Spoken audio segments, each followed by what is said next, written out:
एक बहुत ही खूबसूरत लड़की जिसे एक ही खानदान के हर मर्द ने करीब 300 सालों तक संभाल कर रखा। बहुत समय पहले उसे एक चेरी ब्लॉसम के पेड़ के खोखल में छोड़ दिया गया था। जब मानसाको ने उसे पाया तो उसके होठों के कोने पर अभी भी उस पेड़ की हल्के गुलाबी झाग लगी हुई। मानसाको उसे अपने घर ले आया और उसे नाम दिया सयासु। अजीब बात ये थी कि सयासु बहुत धीरे धीरे बड़ी हो रही थी। 10-12 साल बीत जाने के बाद भी वो एक छोटे बच्चे जैसी ही दिखती थी। वो कोई भी आम खाना नहीं खाती थी। वो बस उसी चेरी ब्लॉसम पेड़ की गुलाबी झाग पर जिंदा थी। सालों बाद मानसाको और उसकी पत्नी की मौत हो गई, लेकिन सयासु अब भी एक बच्चे जैसी ही दिखती थी। उसके बाद धीरे धीरे उसकी 5 इंद्रियां, देखना, सुनना, सब कमजोर होने लगी। वो अक्सर बिस्तर पर पड़ी रहती थी और जब भी सयासु बीमार पड़ती तो वो चेरी ब्लॉसम का पेड़ भी खिलना बंद कर देता था। समय बीतता गया और सयासु और भी ज्यादा खूबसूरत होती चली गई, जैसे उस चेरी ब्लॉसम पेड़ की ही कोई परछाई हो। मानसाको के वंश वाले उसे किसी कीमती खजाने की तरह पीढ़ी दर पीढ़ी संभाल कर रखते रहे। एक बसंत में जब चेरी ब्लॉसम का मौसम चल रहा था तो एक आदमी गिंकू वहां आया। सफर के दौरान उसने एक बहुत पुराने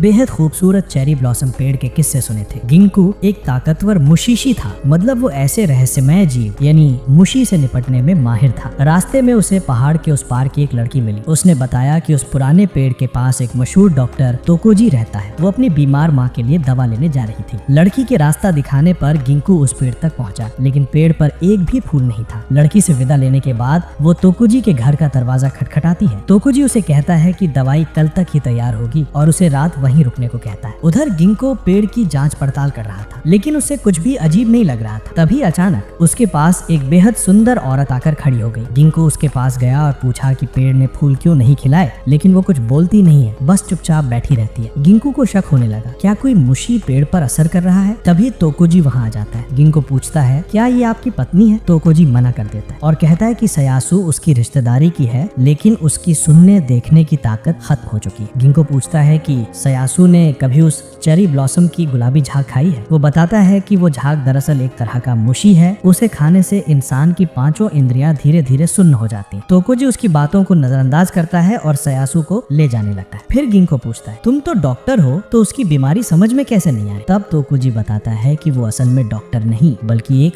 फ्लोरिस्ट है। उसके घराने के लोग पीढ़ियों से फूल पौधों की देखभाल और उन्हें ग्राफ्ट करने में माहिर रहे। वो बहुत खूबसूरत पेड़ पौधे उगाते हैं और जरूरतमंद लोगों के लिए जड़ी बूटी जैसी दवाइयाँ बनाते हैं। वो पुराना चेरी ब्लॉसम पेड़ उनके खानदान की निशानी है। इतना कहकर तोकोजी सयासु को लेकर चला जाता है, लेकिन उसी रात तोकोजी चुपके से पेड़ के पास आता है ताकि वो गुलाबी झाग इकट्ठा कर सके, मगर गिंको पहले से ही वहाँ था और उसे पकड़ लेता है। असल में तोकोजी की दवाई उसी मुशी से बनती थी। कुछ मुशी इंसान की उम्र बढ़ा देते हैं, लेकिन उनके साइड इफेक्ट बहुत डरावने होते हैं। तोकोजी कहता है कि कई लोग दर्द और बीमारी से बचने के लिए अपनी आंखें और कान खोने तक को तैयार हो जाते हैं। गिंको कहता है कि वो शायद सयासु की देखने सुनने की शक्ति वापस ला सकता है। तभी तोकोजी उसे सयासु की असली कहानी बताता है कि 80 साल पहले उसके दादा ने सयासु को उसी चेरी ब्लॉसम के पेड़ के खोखल में पाया था। अपने दादा की मौत के बाद सयासु की देखभाल तोकोजी के पिता ने की। मरते समय उन्होंने सयासु को तोकोजी के हवाले कर दिया। तोकोजी किसी भी तरह सयासु को ठीक करना चाहता था। इसी वजह से उसने गिंकू को अपने घर बुलाया। गिंकू ने साफ कहा कि वो मुशी को शरीर से निकाल सकता है, लेकिन ये गारंटी नहीं थी कि उसके बाद सयासु बच पाएगी या नहीं। उसी रात सयासु की हालत अचानक खराब हो गई। वो खून की उल्टी करने लगी। तोकोजी बड़बड़ाया, अब समय नहीं बचा है। इसके बाद वो उस लड़की के कमरे में गया जो रात वहीं ठहरी थी। वो एक कटोरा दवा लेकर बोला, ये दवा तुम्हारी माँ को देने से पहले तुम्हें चखनी पड़ेगी। कभी कभी एलर्जी हो जाती है, इसलिए पहले तुम ट्राई कर लो। उधर गिंको स्टडी रूम में था। पुराने कागज और किताबें देख रहा था। वो सब मानसाको के पीढ़ियों द्वारा लिखी गई थी और वो किताबें तो कई सौ साल पुरानी निकली। अब बात साफ हो गई थी, तोकोजी झूठ बोल रहा था। जिसे वो दवाई बता रहा था वो असल में एक बेहोशी की दवा थी। तोकोजी लड़की का शरीर चाहता था। वो उसे मारकर उसका सिर काटना चाहता था और अपने परिवार की ट्री ग्राफ्टिंग तकनीक से उसका सिर सयासु के शरीर से जोड़ने वाला था, जैसे उसके खानदान के बाकी मर्द करते आ रहे थे। वो भी सयासु की खूबसूरती का दीवाना था। तभी गिंको वहाँ पहुँच गया और सब रोक दिया। अब पूरी सच्चाई सामने थी। तोकुजी के परिवार ने पीढ़ियों से यही भयानक तरीका अपनाया ताकि सयासु को जिंदा रख सके। तोकुजी ने कबूल किया कि मानसाको उसका 8वीं पीढ़ी पहले वाला पुरखा था। अगर ये क्रूर रीतियां ना की जाएं तो सयासु का शरीर सूख कर मर जाता। उसकी खूबसूरती को बचाने के लिए 300 सालों से उसके पूरे खानदान ने यही पाप दोहराया था। किसी और की जान न जाए इसलिए गिंकू ने पास की तेल वाली लालटेन को लात मारकर गिरा दिया। लड़की को पकड़ा और वहाँ से भाग गया। आग तेजी से घर में फैल गई और फिर उस पुराने चेरी ब्लॉसम पेड़ तक पहुँच गई। अचानक पेड़ अजीब सी रोशनी से से चमक उठा, फूल फूटने लगे, लेकिन वो असली चेरी ब्लॉसम नहीं थे, वो अनगिनत मुशी। उसी समय मुशी सयासू के शरीर से भी बाहर निकलने लगे और वो किसी पौधे की तरह मुरझा गई। आखिरकार सयासू 300 साल की कैद से आजाद हो गई। उसकी खूबसूरती के लालच में तोकुजी के खानदान ने उसे किसी देवी की चीज समझकर पीढ़ियों तक अपने कब्जे में रखा। कहा जाता है कि वो चेरी ब्लॉसम का पेड़ पूरी तरह नहीं जला, लेकिन उस रात के बाद न तोकुजी दिखा न खूबसूरत सयासू।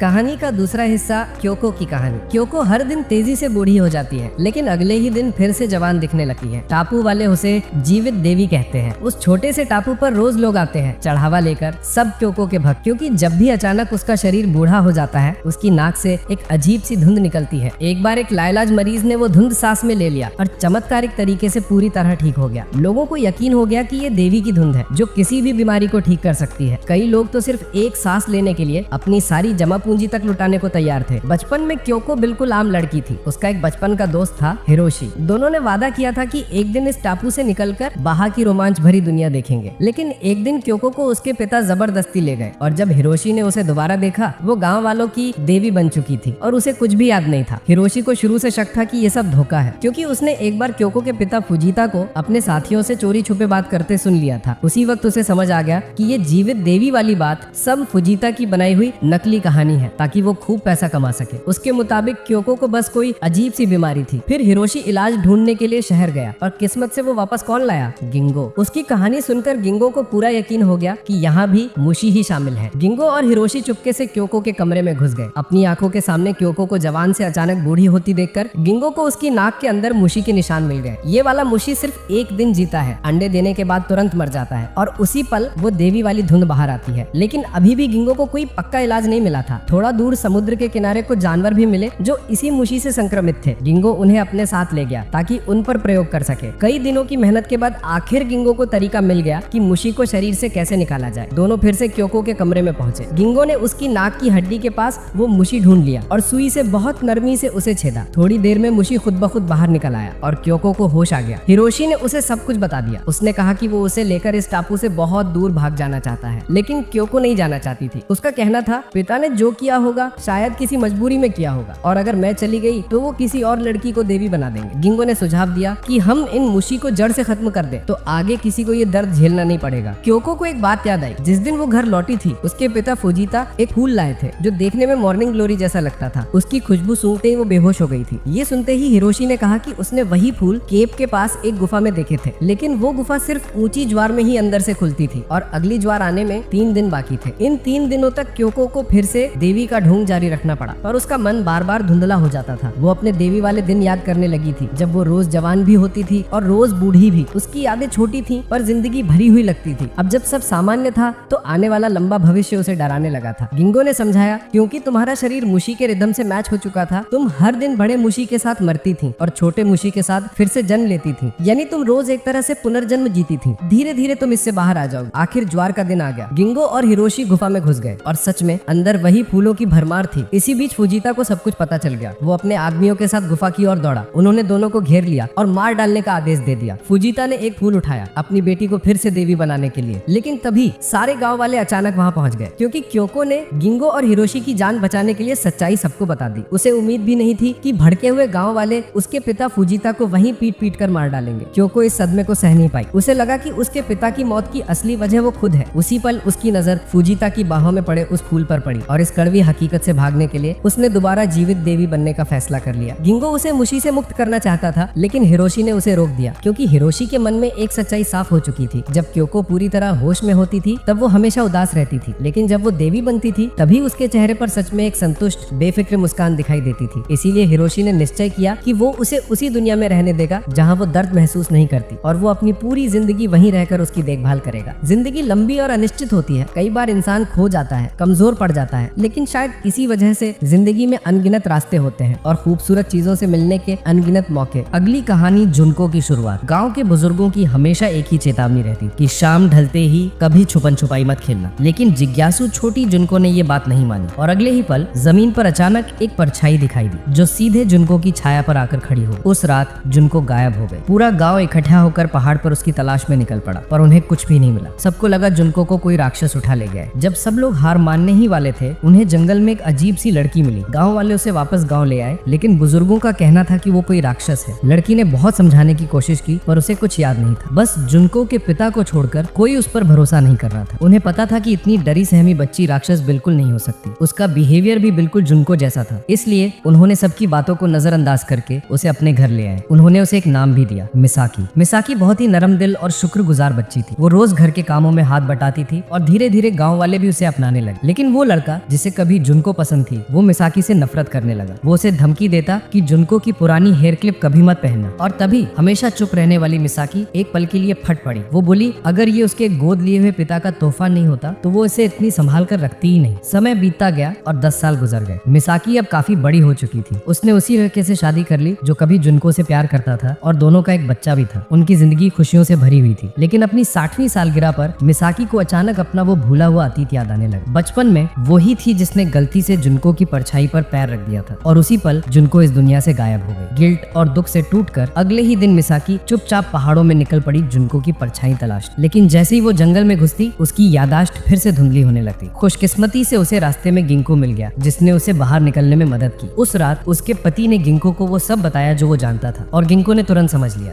ये ट्वाइलाइट आवर नाम की रहस्यमयी घटना थी। शाम के वक्त जो भी परछाई अचानक दिखाई दे वो एक ऐसे इंसान की होती है जो अंधेरे में फंसा होता है और बाहर निकलने के लिए उसे किसी जिंदा इंसान की परछाई पर पैर रखना पड़ता है। अगर स्विच हो जाए तो असली दुनिया का इंसान अंधेरे में खिंच जाता है और जो बाहर आता है उसे उस परछाई वाली दुनिया की कुछ भी याद नहीं रहता। ये अजूबा आज तक किसी ने नहीं सुलझाया और गिंको भी इसे पहली बार देख रहा था। सच्चाई सुनकर मिसाकी के पति को एक डरावना एहसास हुआ। जुनको इसलिए गायब हुई थी क्योंकि उसकी पत्नी मिसाकी ने गलती से उसकी जगह ले ली थी। वो जानना चाहता था कि अब जुनको कहाँ है, कैसी है, पर गिंको के पास कोई जवाब नहीं। शायद वो भी मिसाकी की तरह किसी और की परछाई पर पैर रखकर किसी दूसरी दुनिया में चली गई हो। ये सब बात मिसाकी ने चुप कर सुन ली और उसे समझ आ गया गलती उसी की थी। गिल्ट से टूटी हुई मिसाकी अगली सुबह बिना कुछ कहे घर छोड़कर चली गई। जब उसके पति को पता चला वो घबरा गया। उसने गिंको को बुलाया और दोनों मिलकर जंगल में उसे ढूंढने निकल पड़े। आखिरकार एक पहाड़ी घाटी में वे मिसाकी को रोते हुए अपने गुनाहों का पछतावा करते हुए पाते हैं। वो खुद को माफ नहीं कर पा रही थी। उसे लगता था उसने जुनको की पूरी जिंदगी छीन ली, लेकिन उसके पति ने उसे गले लगा लिया। वो बोला शायद जुनको बहुत पहले ही उस अंधेरे से निकल चुकी हो या हो सकता है उसे कहीं और सुकून मिल गया हो। उसने पूरे दिल से जुनको की खुशियां मांगी। लेकिन उस घटना के 1 साल बाद मिसाकी एक साधारण सर्दी की वजह से दुनिया छोड़ गई। उसके पति ने उसे दफना दिया और तभी उसे पीछे एक परछाई दिखाई दी। वो तुरंत समझ गया वो जुनको थी, बिल्कुल वैसी ही जैसी बचपन में थी। कौन सोच सकता था पूरे 50 साल तक दया से भरी जुनको ने किसी की परछाई पर पैर नहीं रखा। आंखों में पछतावे के साथ उस आदमी ने मिसाकी की तरफ से उससे माफी मांगी और अपनी जिंदगी उसे देने की पेशकश भी कर दी। पर जुनको बिना कुछ कहे पीछे मुड़कर चल दी। वो ये नहीं सह पाया कि जुनको हमेशा के लिए अंधेरे में फंसी रहे, इसलिए उसने उसकी परछाई पर कदम रखा। उस रात जुनको एक छोटी बच्ची की तरह दोबारा गाँव लौट आई। पर अब सब बदल चुका था। उसके माँ बाप थे नहीं और बचपन के दोस्त बूढ़े हो चुके थे और उसे कुछ भी याद नहीं था।